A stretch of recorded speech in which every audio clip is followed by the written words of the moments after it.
Hey you guys, and welcome back to the channel. Today is February the 15th, Sunday. Happy Sunday, you guys. I hope you all have been doing well. I've been doing well. I hope your Valentine's or your Galentine's Day was everything that you wanted it to be. We have some new family members over here on the channel, which I am greatly excited about. I hope you guys stick around for the long haul. So I wanted to go ahead and introduce the channel again.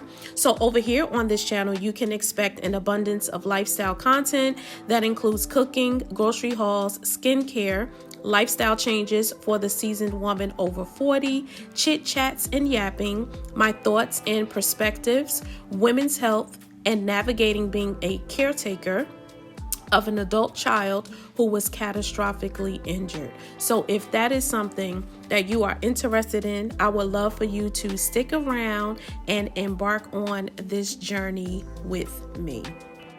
So in the last video, we were talking about a nurse, and I named that nurse Susie.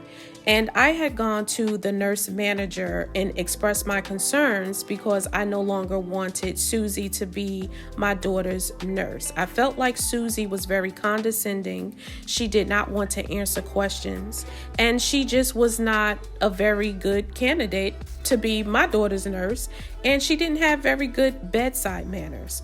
So I guess Susie did not take that very well, because I'm sure that the nurse manager pulled her to the side and told her, that a patient's mother had come and made a complaint. And it was a very valid complaint, I will say. I did not, dirty up her name or anything of those sorts. I just expressed my very true concerns. And so with that, Susie and her co-workers became in cahoots with each other, okay? And what I mean by that is that now everyone was being so silent. No one hardly wanted to part their lips to say good morning, good night, or anything of those sorts. And they became very, I should say, what is the word I'm looking for? Everyone had attitudes, if you will, but not showing it. But if you are human, that you can tell if someone is being real or not. At least I can, because I pay attention to behaviors in people. Okay. And so, they were upset. They were upset because I went to the nurse manager. Okay. But, in healthcare settings, you have to be very cognizant of the way people present their bed manners, their bedside manners, with your family members, because that's your family and you are responsible for them when they cannot advocate for themselves. And so there was one morning in particular, and I cannot recall why I was like an hour late at this day with getting to the hospital. But I remember every morning that I would go to the hospital, I would rub my daughter's legs, like massage them, because she had these boots on for circulation, right, on her legs. And I just remember, and I had to lift the cover. And she also was on the bed for support. It was like an air bed, so that you wouldn't get stiff. You know what I mean? I have to get the medical terminology for that. But I lift up the cover, and there is a pool of piss floating around on that bed. I'm talking about a pool swimming in piss. On this morning, there was a nurse by the name of Jacob. We'll name him Jacob. Jacob was my daughter's nurse this morning, and I was livid. Y'all, I wanted to kill him. I wanted to kill him. And I'm not talking about figuratively. I'm talking about thinking how I could get a weapon inside of this hospital to kill Jacob. To kill Jacob. I'm not even playing right now. All right. What that led me to know is that the shift The shift, the 12-hour shift, 7 to 7. I must have gotten to the hospital at what? Maybe 10 a.m. Maybe 10 o'clock. So you did not do your rounds. Or at least, or maybe you did do your rounds, but you didn't round on my baby because you guys were too upset at me going to your manager on the coworker. So everyone decides that they want to stick together. You sticking together is great and all, but when it comes to me and mine, you obviously have no clue who represents this family. You have no clue who represents this family. I mean, I was crying. I was so upset. It was like you could see steam rolling out of my ears at this point. I lifted that cover. I recorded, I filmed, I took pictures of everything. I contacted my attorney, got on the phone. They did not know that my attorney was connected to my baby's neurosurgeon. Okay. And so he got in contact with the neurosurgeon. Neurosurgeon got in contact with someone. I don't know who. But then everybody all of a sudden started to play nice. Everybody was nice to me. You didn't speak to me for 2 days, but then now you're being nice to me. I went to Patient Advocate. I showed the videos and the pictures. All in all, I did not see Jacob for 2 weeks.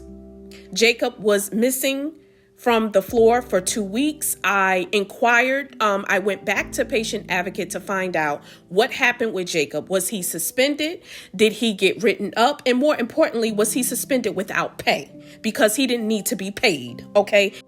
I later found out that this is something of the norm, that some nurses do behave this way or behave in this manner when someone goes to the nurse manager on a coworker. And so they all get together and this is like their get back, so to speak. But joke's on you all, because I don't play that. And a lot of people, unfortunately, don't voice their concerns because they are scared of the get back or the retaliation. But unfortunately, that does not work with me, because you will be out of a job before you continue to treat anybody in my family in that manner.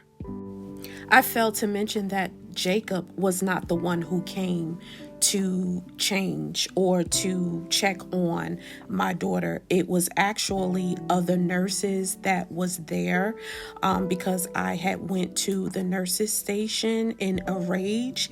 And I will say that the other nurses, as a matter of fact, they indeed took their time with coming to the room to see what it is that I wanted. When I first walked into the room, I smelled the stench when I first walked in, and I pulled the covers back. You know what I mean? So it's almost like people do not want you to be aware. They want you to be naive. They want you to be uneducated. They don't want you to speak up. They think that when you are quiet, when you are meek and reserved, that you won't go to the extreme to protect what is yours.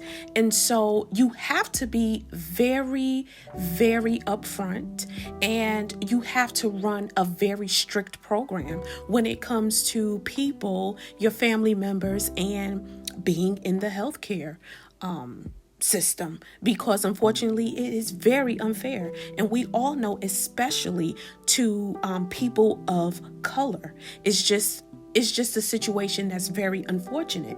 And that's why I will forever advocate for anybody. I'm very passionate about advocating for family who cannot advocate for themselves, and especially my baby, because she has definitely been through enough, and it's unfair that you want to not take care of her because of someone else's shortcomings. Okay, so it is very important that you are mindful that you have to be there for your family. And another thing that I will add as well to this is when you are not looking like what you're going through, that bothers people as well. Okay. It bothers people if you have a notebook and a pen. It bothers people when you do your own due diligence as parents and as family members to do your research. It just bothers people. Had I come in to the facility looking disheveled, hair all over the place, I didn't speak well, I didn't, look after my daughter, I didn't make those checks that I did, I didn't bring in books to read to her, all of those things matter. And when you are doing the right thing, there is nothing to talk about, okay? But when you are doing the wrong things, they have everything to talk about. It's like you're damned if you do, you're damned if you don't.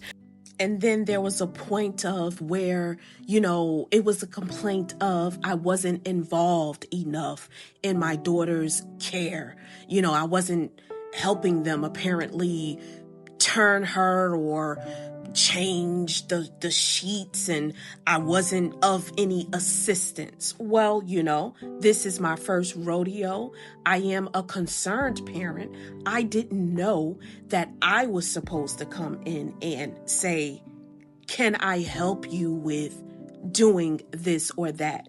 Yes, it was going to be in my job description to do those things when I got home. But trust and believe me, I was not thinking about doing any of that. I was thinking about getting my daughter home, her living, and just being healthy.